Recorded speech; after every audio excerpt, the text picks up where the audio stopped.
Hello everyone, I am back to discuss with you how I figured out that I have eczema on my face and how I take care of it. So I guess it all started when I was a kid. I had really bad eczema on my feet in the winter. It did go away, and then as an adult I just always believed that I had a naturally red face and that, my skin was sensitive. I didn't realize just what exactly that meant. It got to the point where when I was starting to learn makeup, I was going towards the more pink tone undertone foundations, which just emphasized the redness and made it look worse. I was also realizing that foundations with a bit of a scent to them would irritate my skin. And I was really bad at skincare. Like, I didn't do it up until a year ago. I would use the St. Ives apricot scrub once a week, and that was pretty much all I did. And then I started experimenting with daily cleansers, and I remember after I started doing that, I remember using the apricot scrub one day, and I came out of the shower, and the only way to describe it was my face looked angry. It was red and irritated and just completely awful feeling. I was also using cleansers that were more guaranteed towards dry skin, because that's what I believed I had.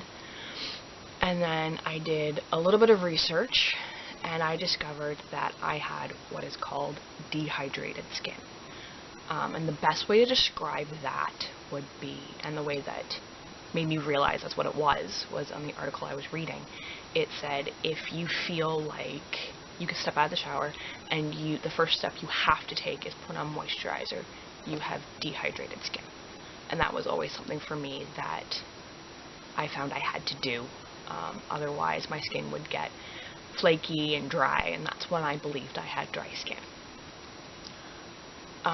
So I started treating my skin for dehydrated skin.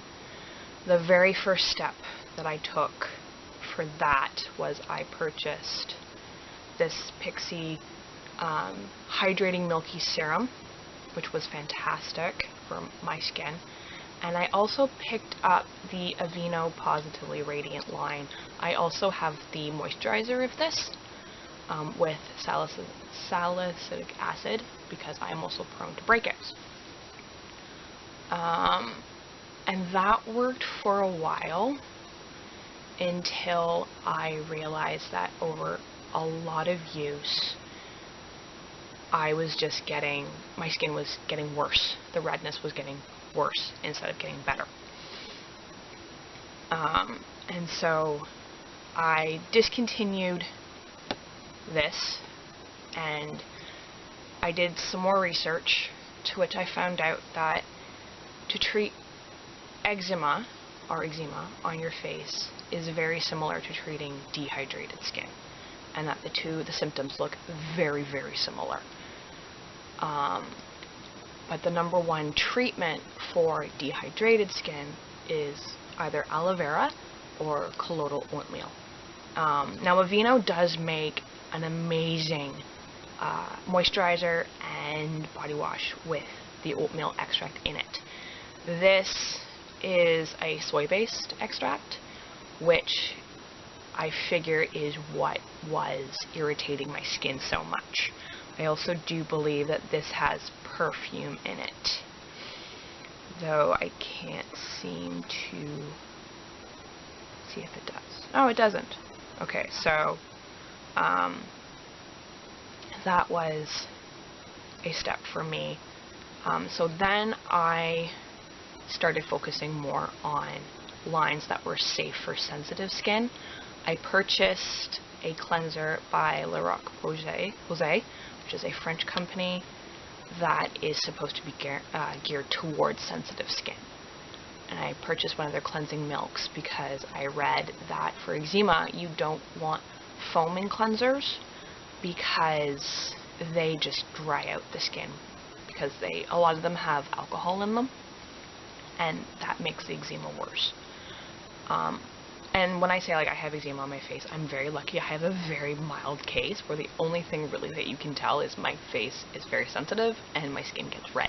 I don't have the dry flaky patches, and I don't have the cracks on my skin, on my face, that I used to have on my feet, so I'm very lucky that way. So the La Roche-Posay cleanser did not work for me. I tried it twice, and it was the most excruciatingly painful experience ever for me. And I did more research, and they put perfume in a lot of their cleansers, which irritates me, because if you have a line that you say you gear towards sensitive skin, people with sensitive skin, you should not put perfume in your cleansers, because most people with sensitive skin can't use products with perfume. So after that, I decided to kind of treat myself, and I had been curious about this line that I found in Sephora, First Aid Beauty, and right around that time, it was Mother's Day, that I decided that I was on this search for the perfect cleanser. And they came out with this lovely package, to which it has a full-size face cleanser, a full-size hydrating serum, a little sample size of the coconut water cream, and a sample size of their facial radiant pads. The cleanser does contain the colloidal oatmeal that is great for eczema, and this cleanser has by far saved my face, and I love it. It is the best cleanser that I have ever used, and it has like solidified in my mind that for a cleanser I need something with colloidal oatmeal. So it's going to take a lot to move me away from this particular cleanser. Now, the cream, as you can tell, it's empty. I've sucked the life out of this thing. I had a huge problem with the cream at first because it is coconut oil based. Now, oil is really good for people with dehydrated skin. Like oil-based creams and cleansers are really good for people with dehydrated skin. No, wait, for people with eczema. You want water-based moisturizers for dehydrated skin. That's the main difference. Oil-based for eczema, water-based for dehydrated skin. But the problem is that my skin had been dry for so many years that when I started using oil-based moisturizers, it reacted the only way it knew how, which was to create more oil. And it made my face incredibly oily. And the main problem with that is that a lot of other products that are geared to sensitive skin are geared to dry skin, because everyone believes the drier the skin is, the more sensitive it is, which leaves people like me a little bit in this weird pocket of oily skin and yet sensitive, and they don't make products that way, which is a big annoyance to me. So very recently has my face kind of balanced itself out, like probably the last few days, and I've been doing this regime now for about a month and a half. But this stuff is incredible. This serum and all of First Aid Beauty is geared towards people with sensitive skin.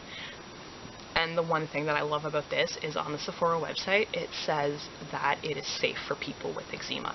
And that is incredibly important to me. I'm learning. This has helped in ways that it's the same kind of idea as what this does. This guy has got rose water in it, and I think aloe, I don't remember, I'll have to double check that.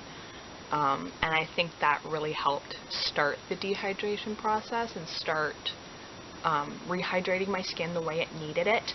This just amps that up even more. It is just, I mean, it's incredible. I love it. It has got hyaluronic acid in it. which I guess my skin needed. So did this guy, actually. So these both have hyaluronic acid in it. This is just like kind of a higher end drugstore version than this, I guess. It is a gel based, so again, safe for eczema. Nothing foaming for me, like, ever again. And it just really helps. It says to use it in the morning and at night, but because of my issues with my skin overcompensating with the oil, I was only using it at night. I very recently started using it in the morning as well, and I seem to be having okay results with that. So, and these pads are, I mean, they're gone. I have used them all up. It is a very, very gentle exfoliator. I have to be really careful with exfoliators. I do need to exfoliate. I need to exfoliate the minimum once a week, but most harsh exfoliators, like the St. Ives apricot scrub, I loved it because it was all natural and it was okay for my allergies, because I also have a lot of allergies to natural products. So I need to find products that are enough natural that I won't react, but enough chemical in it that I also won't react. I'm allergic to a lot of natural products and plant-based products, but as well as a lot of chemicals. I can't do the chemicals because of the eczema. So I'm in this really weird little pocket of contradicting itself. It's not fun. This is gentle enough that it doesn't irritate my skin, which I love. And since these have run out, I've moved on to this Gentle Toner by Nivea. It doesn't exfoliate as well as the Radiant pads did, and my one issue is, once again, it is for dry and sensitive skin, but it doesn't seem to make me too over oily, and it has a natural almond oil in it, so that is okay for me. It's not my favorite product.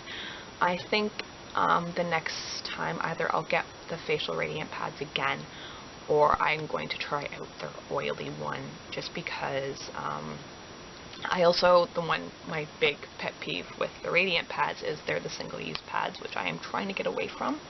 I want to crochet myself a reusable makeup pad, because to me it's just a lot of waste, and if I can reduce that waste, that's better for the environment, and I am huge on the environment.